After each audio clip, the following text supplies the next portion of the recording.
after po, nakipag-usap po ako kay Lord. Sabi ko, Lord, naniniwala ako, wala akong cancer at magiging successful ang operation.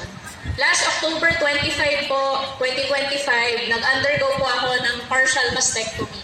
And then after a week, tinupad po ng Diyos ang aming ang biyaya niya po sa aking kagalingan. Lumabas po ang result ng biopsy at ito po ay denied. Praise God! Tunay po na buhay ang Diyos at tapat siya sa kanyang mga pangako. To God be the glory.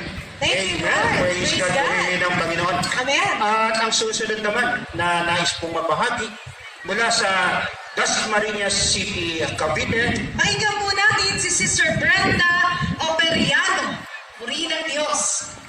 Pagpalang hapon po, mga brothers and sisters, Brother Mike, at higit sa lahat kay Yahweh El Shaddai.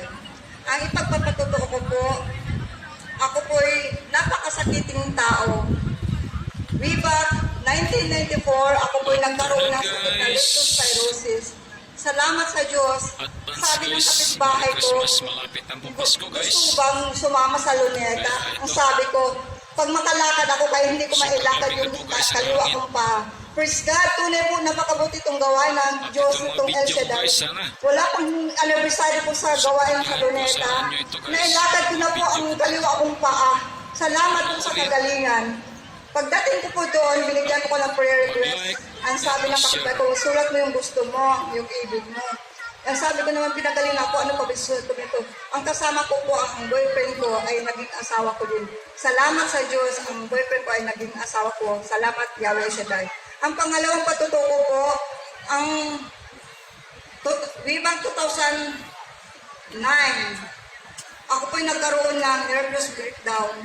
Nakalimutan ko si El Shaddai kung saan ako pinagaling niya. Sabi ko, ako po'y lito-lito nung time na yun. Sabi ng asawa Ito ko, ang video na ito guys, kinakuha ko dito sa sabi ng asawa ko, aming pakinig church. ka ng radyo. Ano namang pagpakinggan ko sa radyo? Mayroong magandang balita dyan na ipilit doon sa DWXI. Ang sabi ni Brother Mike, guys, ang kapatid, mga video ko ito guys, suportahan subukan nyo, mo panoorin pumunta nyo dito guys. sa gawain. May regalo po Kaya ako mga sa ito iyo. guys, itong mga video ko Tunay ito. nga po sinubukan namin mag-asawa at bigla kong naalala yung unang ginawa ng Panginoong Yahweh siya rin sa akin. Naalala ko yung una akong pinagaling sa leptospirosis. Mula noong 2009 hanggang taong kasalukuyan, hindi na po ako lumayo sa gawain. Lalo na po ako, lagi na po akong dumadalo kasi ang sabi ko sa Diyos, pagalingin mo po lang ako, Lord.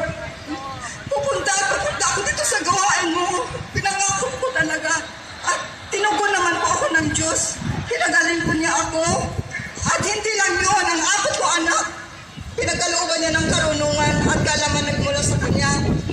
Pangatlo kong patotoo po, ang anak ko po na nag-take ng board exam 2023 sa engineering ko ng board exam. Praise God! Salamat sa Diyos! Sa tulong mo, Yahweh Shaddai, sa tulong ng mga lingkod ng Diyos na nanalangin sa aking anak, na isa katuparan ko ang pangarap ng aking anak na isa na po siyang civil engineer ngayon.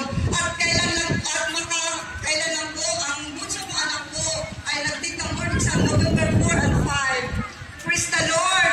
Isa na po siyang registered nurse ngayon. Tunay mo na pagkabuti mo, Lord. Hindi mo na ako pinagaling. Pinagpala mo pa ako. To God be the glory. Amen. Thank Amen. you, Praise Lord. God. Purihin ang Panginoon. Sino po yung gustong tumanggap ng regalo sa Panginoon ngayong Pasko? Woohoo! Ayan. Naniniwala ba kayong tatanggap tayo ng regalo? Amen. Ano niya sabi sa Biblia, mangyari ayon sa ating pananampalataya. Salamat. Tiyak yun, tatanggap tayo. Kasama Opo. tayo, Sister Michelle. Amen. Amen. Palakpakan natin ang Salamat ating sa Panginoon. Diyos. Praise Salamat sa God. Panginoon. At ang susunod from Cainta, Rizal. Narito po ang ating kapatid, Sister Rose Montcatar. Hello po, mapagpalang gabi po sa ating lahat, mga brothers and sisters. Gusto ko lang po magpasalamat kay Yahweh El Shaddai sa patuloy niyang paggabay, pagprotekta, pagtulong at pagbibigay biyaya sa akin at sa aking pamilya. Baby pa lang po ako, dinadala na po ako ng magulang ko dito. Bawat prayer po, bawat milestones po, tinataas ko dito sa Ambel. At in Jesus' name, lahat po iyon ay instant answered prayer noong high school po ako. Tinaas ko po na, Lord, nawa po, makapasa po ako sa State University of choice ko para hindi na po kami mag-isip ng tuition fee. And in Jesus' name, pinagkaloob po yun ni Lord. Siksikliklik at umaapaw pa po. Nakagraduate po ako sa college nung wala po kami binabayarang tuition fee at nagkaroon din po ako ng scholarship, so may allowance pa po ako every month. At graduate pa po ako with Latin honors. Sobrang buti po talaga ni Lord. At most recently po, ang tinaas ko naman po kay Lord ay, Lord, nawa po makapasa po ako sa aking board exams. At in Jesus' name, wala po talagang imposible kay Yahweh El Shaddai. Dahil nakatayo po ako, nagpapatotoo dito sa stage, sa Amtel stage, bilang isang licensed professional, registered nutritionist, dietitian na po. Amen, Lord, tunay po kayong mabuti. Nagpapasalamat po ako dahil hindi lang po sa guidance ni Lord kaya po naging posible ang lahat. Dahil rin po talagang ginawa niya or create niya ang path to success. Pinaliputan niya po ako ng mga mabubuting tao. Pinagkaloob niya po lahat ng aking pangangailangan. Minsan in advance pa po.